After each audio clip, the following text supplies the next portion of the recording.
Coming up next is Nate. Comedian Bill Hicks was a genius.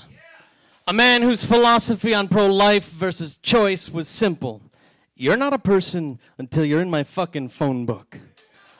A philosophy I espoused for myself for years.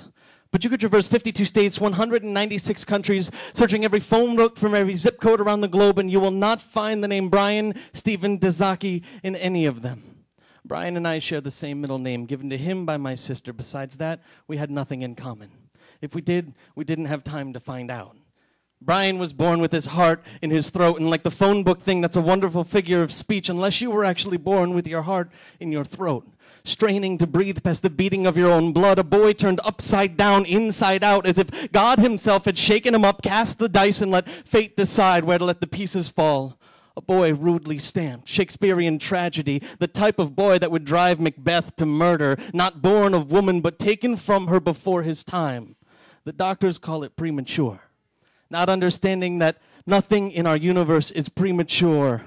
Fate strums the tune of our existence. She will not break rhythm for anyone. As a girl, my sister played the flute, finger-forming breath into music. I do not think she will play again. I do not think she will hear a note, a pitch that is not an octave variation of the B-positive hiss of blood from bag, the A-flat legato finale of heart monitor, the whole note tacit rest, where a child's laugh should have been. A child who will never be noted as the empty seat at Thanksgiving, the Christmas void people fill with whispers. His family photos only come in shades of gray, a name you will find in no phone book. He exists only in imagination, in the glint of his mother's eye, the curve of his father's cheek, where only they know to look for him. He is a wedding now played in reverse, the unspooled graduation film, the unlearning of bike riding, the unblown first birthday candle. He is memory stuck in reverse like oxygen sucked from a room, so any spark of hope does not catch flame and consume them completely. As a little girl, my sister carried a pink blanket for years. We wondered if she would ever stop. Now she sleeps nightly with his baby blue one, leaving her husband to wonder the same.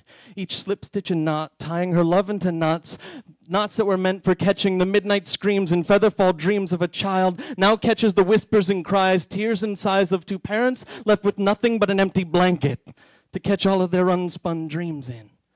So the other day, when I found a phone book on my front step, I opened it up to the place where his name should have been. Wrote it with permanent ink, so hard I tore straight to the T's. So even if he isn't in your phone book, he's always in mine.